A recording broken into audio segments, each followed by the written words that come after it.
live streaming, and then go underneath the stream now beta button, go to events, and then go ahead and set up your event. Now, I would recommend adding tags, okay? I would recommend adding a relevant title. Make sure you schedule it correctly in your time zone, and then obviously public, private, unlisted, whatever. If it just works the same way videos do, if you want it to go to the public, do that. If you want it to be unlisted, go here. And if you want only to send out a link, then go to private.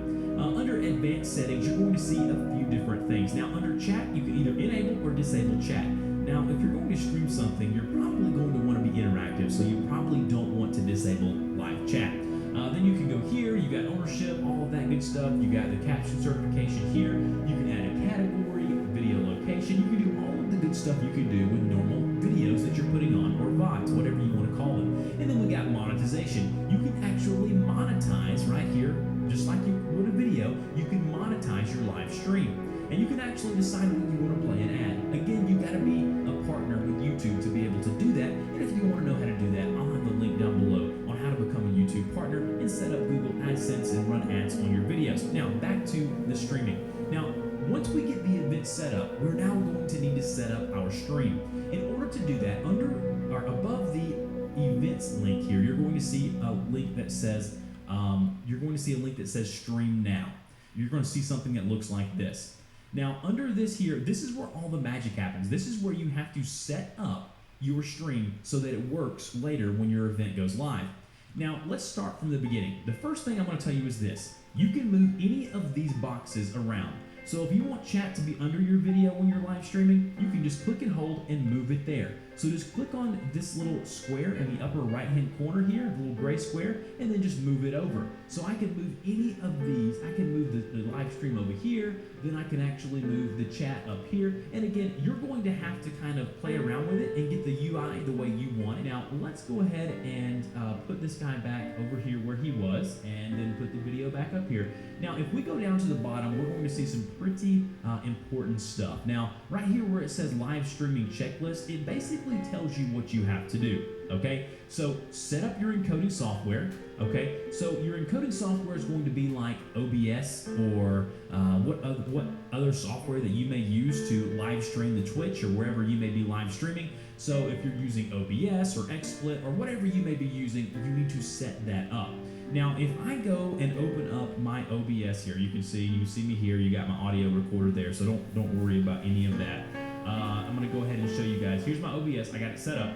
Now, you need to know where to find your information. So if we go to settings here and then go to stream in OBS, I can set the service to YouTube, and then it'll come up with my stream key right here. I also have a video on how to find your stream key if you don't already know how to do that.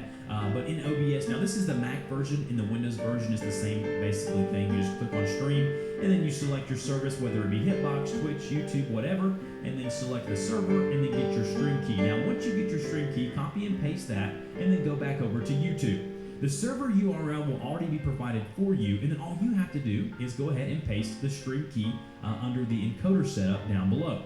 So once you've done that, your encoder is set up. Now, obviously, you gotta go into OBS or XSplit and set up your scene like I have here with your webcam and your desktop and whatever your audio may be. You gotta do all of that in your streaming software and make sure that's ready to go. So once you've set up your encoding software, you then want to move on to adding the information for your stream. So as you see here, earlier, or a couple days ago, I streamed some Hearthstone, playing some Hearthstone, and I titled it, Heroes of the Storm. It was Hearthstone, but it then changed to Heroes of the Storm. I put playing Heroes of the Storm, come play and hang out with the Guru, okay? So I just titled my stream, and then I went right here and put a little something in the description, like playing this week's new Tavern Brawl with the viewers. And again, I know that's Hearthstone, don't give me a grief about it. I was changing games in the middle of the stream, sorry about that. And then I gave them an option to add me on Battle.net so we could play together with the viewers.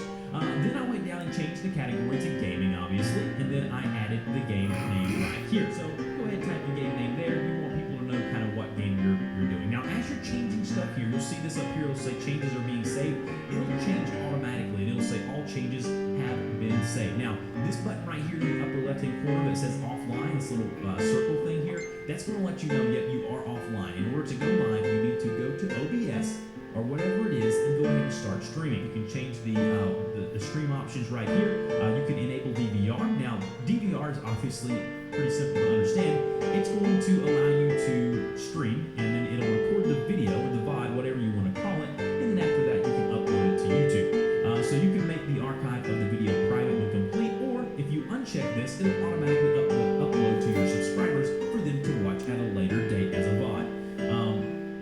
So that's under the stream options. Then monetization, you can monetize it with ads. I've already shown you that. And then you can add a card just like you can. You can add an associated website, fan funding. You can do all of that directly on your stream app here within YouTube. Now, last thing I want to show you is you can add thumbnails just like you do here. So go to change thumbnail, add you a nice little thumbnail like I did here. And then you obviously have chat. So under chat right here, you have where you can see where people were chatting with me. We were talking about some stuff related to the game or maybe not related to the game. Either way, chat's right here. You can hit the little gear icon to enable or disable chat. You can decide whether or not you want to have chat or not. I would recommend doing that. And then if you want to say something in chat, you can just type it in here and then press enter, and then it'll obviously chat via text to all of your viewers that are watching. And then once you do start streaming and you do go live, you're going to see something here under analytics.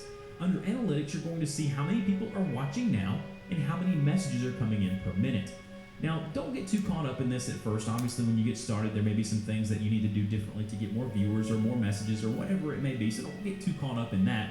And then you can go here under stream health, and it says, it'll let you know the health of the stream is great, excellent, or very poor, and it'll kind of give you some options on messages or whatever it may be, so don't get too caught up in that.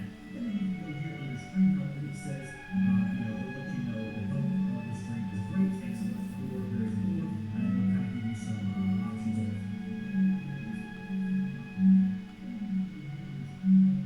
poor, and it'll kind of give you some options